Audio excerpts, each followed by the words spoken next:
Hello, got a good one for you today. I'm going to talk about the influences that Eastern paintings and Eastern art has on some of my work. A commission I have for Jesse Struther, that's a Ganesh with some tigers. It's like a Hindu style painting.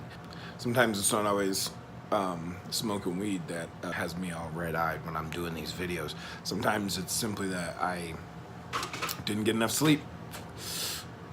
Also, it's from weed too, though. It's the end of the day and I'm shooting, and that's this case. It's 2 o'clock in the morning. I'm drinking a fucking coffee mug filled with coffee right now, just so I can get through the next few hours of editing. Editing's a arduous task. Every fucking YouTuber that I've ever talked to, or every single one that I've watched now, I have a completely new respect for you. This shit's not fucking easy. It takes hours and hours and hours and lots of time. However, I have a great one for you today. As Steve Harvey would say, I got a good one for you today, folks. This is really fun, making these vlogs, working on podcasts. I love bringing any kind of information I can and giving it to other people. I don't feel threatened by giving information away. I feel like these are already tools that are available to you. You could go seek them out in other books. There's a lot of other ways to find out information that I want to give y'all. However, in this format, I think it's kind of fun. You know, make a little video, give it to you in the language that I already know that might be a little bit more translatable to some of the people who would be watching this. I'm going to give you a lot of information. I'm going to do a time lapse of a painting. It's going to be the underpainting though. If you're just creating from the top of your head, which in this case with the Ganesh, I am. When I was out in Salt Lake City, you know, I just got an iPad Pro not too long ago, so I was using it to almost like do a watercolor type painting, like a study. It's nice because you can kind of do a color study, a value study, but most importantly, it gave me composition. I knew I wanted to do a square composition. I've included a little bit about gessoing a canvas. So get a really good gesso that you can, you know, if it's expensive, you know, and it's a good brand, use that shit. It's gonna be the beginning of your painting. You know, it's kind of like using bad 2x4s to set up a house. If you can get good gesso, put some in a bowl or a cup or whatever you need to use, and get a big, nice, big, thick brush.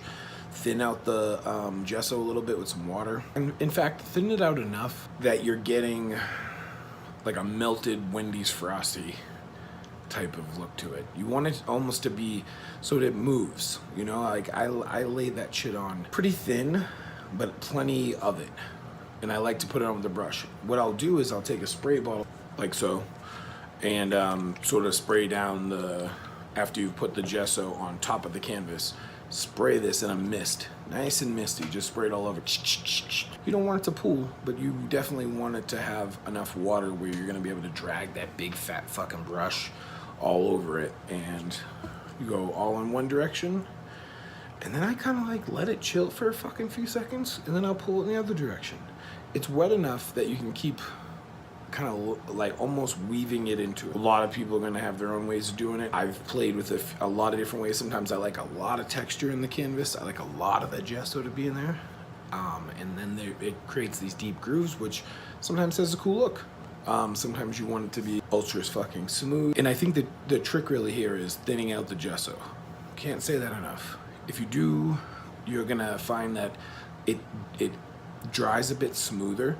If you lay it on real thick, you're gonna get bigger peaks. So if you don't mind the canvas being really messy, go ahead and don't thin it out. If you want it to be smooth, get you a couple layers on the canvas, like store-bought canvas. You know, if you go to fuck local craft store and they have a decent canvas, you know, if they're saying it's some sort of like higher level pro grade, okay, great. Add 3 more fucking layers to it, it'll be smooth almost as linen. P.S. For small paintings, I use linen. I think linen's a good substitute for if you're doing a small oil or you're doing a small acrylic. Linen's great. It'll help you really get more paint on the canvas and be a smoother job. Doing a little bit of what's called a tone ground. Transparent red earth. There it is. This stuff is great if you want to do more of a warm kind of reds underpainting, or tone ground, sorry. When you use a tone ground, it gives you a neutral surface. It's not going to be the white of the gessoed canvas. It's going to be like a medium tone. So that way when you put dark tone on, the dark tone will give like nice deep dark values. When you put something like white on, like titanium white and black, if you're doing a grisaille, which is a grayscale underpainting, like I am, it's good to still have a color tone ground, because eventually the painting is gonna be in color. There's a lot of stuff that you can do to the surface of the painting. You could even do gray backgrounds. You could do a bluish color, whatever, yellow as a tone ground, whatever you wanna do. Use a transparent color is what I recommend. If you use a transparent color, you could even take the transparent red earth and just do an underpainting with it. You can just do it nice and soft, and like everything has easy details, which some people will still do before they even do the black and gray grisaille underpainting. You could take a few different steps. Depends on how much of a drafts person you want to be. This coffee is working. From the minute I started this video to right now, I feel like a lot of rocket fuel has happened. Black and you have gray, you have all the values in between. Gives you a little bit more chance to focus on structure and form more than it does detail. Color and everything else to it, and change a lot about the paintings to build. You know, put a nice gesso, stain it with some nice transparent colors as a tone ground, put on an underpainting, and then go from there and start building. You know, you're gonna start off with a really thin layer when it first starts, and you're gonna add thicker and thicker globs of paint to medium even, and everything else. And then all of a sudden, at the last second, everything's all that buttery oil. You want to keep it very lean at first.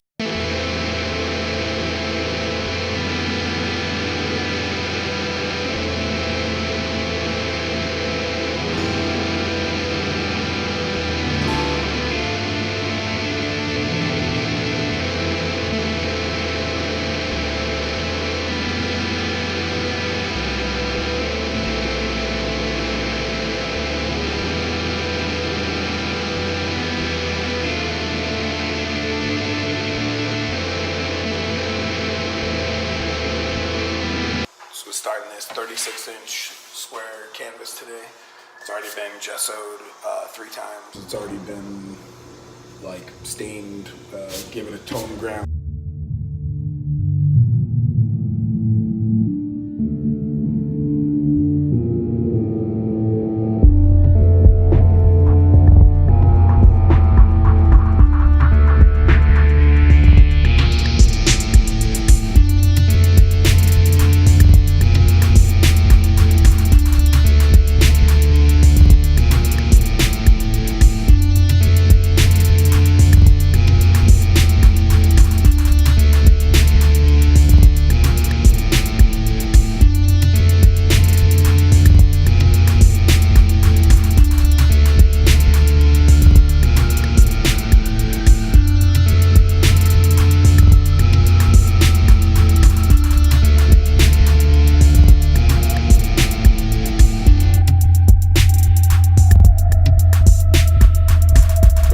Most of this tiger filled in. I'm gonna finish the rest at home because it's already dark at Magnetic. Go home, maybe take a fucking nap, and then get right back to it.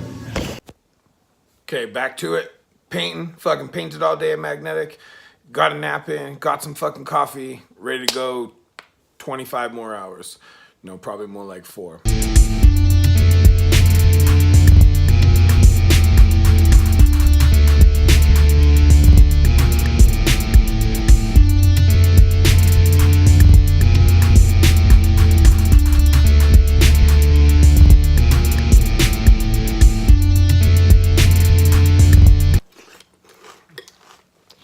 Cereal break. So you can see I'm moving pretty quickly through parts of, and I'm just applying kind of a lighter off-white, because the skin tone, what it needs is, it's really asking for you to be lighter so that when you put a color on top of it, the color doesn't get much darker itself.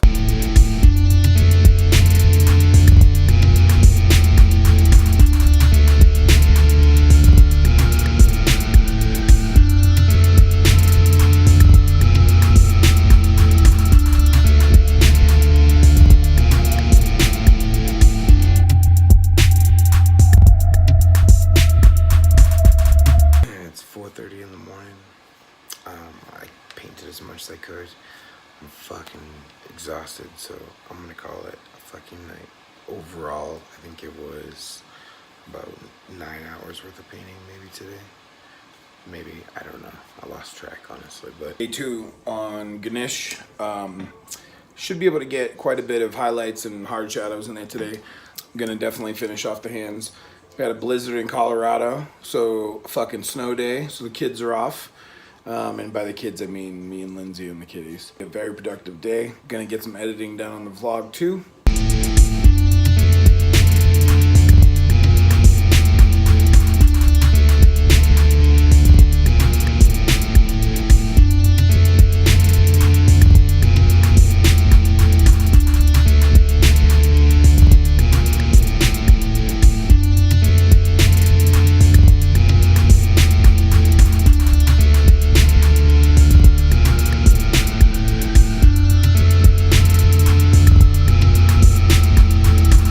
Painting I did in this first stage with black and gray took place under 24 hours. We're talking about, when it was all said and done, I believe the amount of hours I spent on it was probably about 11 or 12. So I spent 11 or 12 hours of a day, of a 24-hour period, painting, which I don't give a fuck, man. I love painting. It's every day of it, every moment of it is pure love, and it just fucking flows. It wants to be, my hand wants to be painting that fucking thing. So happy to be doing it. Even when I'm exhausted, even when I got these crazy bags under my eyes and this fucking raspy throat, I'd rather be doing it than anything else in this whole world. So I appreciate so much that y'all let me do this. I say it again, I say it every fucking time. I wouldn't be able to do it without y'all, so thank you.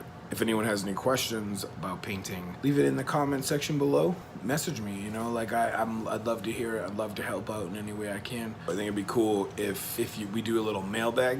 If you have any questions, send me a video, landscape, not portrait, landscape wide.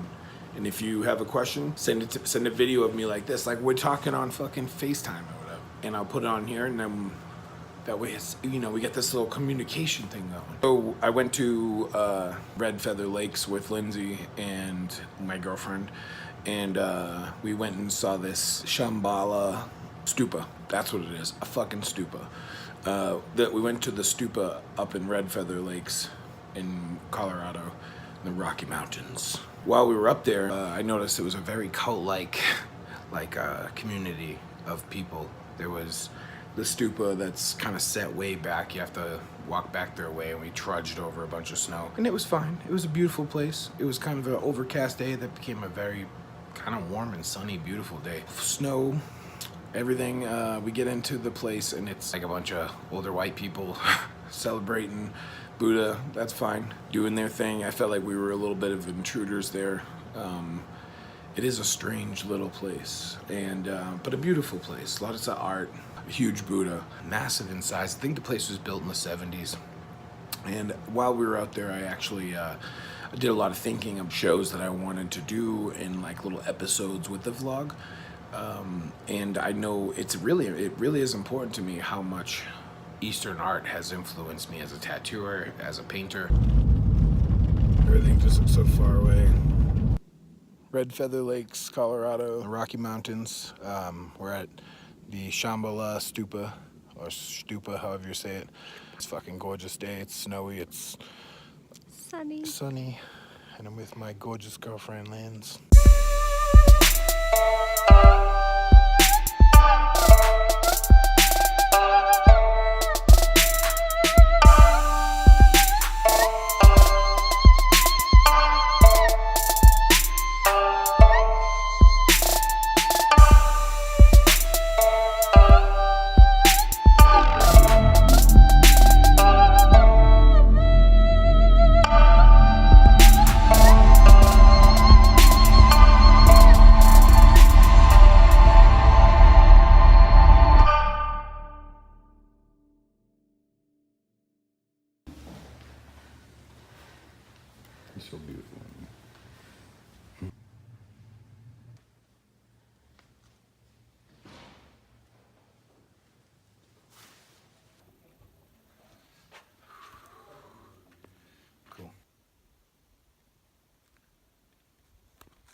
people, they do that for the people.